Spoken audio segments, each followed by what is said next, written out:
September 6ஆம் தேதியை காவலர் தினமாக கொண்டாட தமிழக சட்டப்பேரவை கூட்டத்தொடரில் அறிவிக்கப்பட்டதை அடுத்து திருவள்ளூர் மாவட்டம் பொன்னேரியில் சமூக ஆர்வலர்கள் பட்டாசு வெடித்து இனிப்பு வழங்கி கொண்டாட்டத்தில் ஈடுபட்டனர். பொன்னேரியில் இயங்கி வரும் போலீஸ் வெல்ஃபேர் கவுன்சில் சார்பில் செப்டம்பர் 6ஆம் தேதியை காவலர் தினமாக கொண்டாட சட்டம் பிறப்பிக்க கோரி முதலமைச்சர் திரு மு.க.ஸ்டாலினிடம் கோரிக்கை மனு வழங்கப்பட்டது. அதன்படி நடந்து முடிந்த தமிழக சட்டப்பேரவை கூட்டத்தொடரில் ஆண்டுதோறும் செப்டம்பர் 6ஆம் தேதி காவலர் தினமாக கொண்டாடப்படும் என முதலமைச்சர் திரு மு.க.ஸ்டாலின் அறிவித்தார்.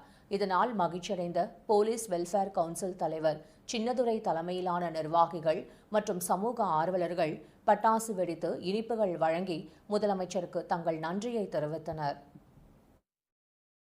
முதல்வர் அவர்கள் காவலருக்காக ஒரு தினம் வேண்டி நாங்கள் கோரிக்கை மணிட்டு இருந்தோம். வரும் இந்த 18ஆம் தேதி ஏப்ரல் 18ஆம் தேதி முதல்வர் அவர்கள் பொன்னேரி வருகை தந்திருந்தார். அப்ப நாங்க எல்லாம் சேர்ந்து காவலருக்காக ஒரு தினம் ஒண்ணு வேணும்னு சொல்லி கோரிக்கை மனு கொடுத்திருந்தோம்.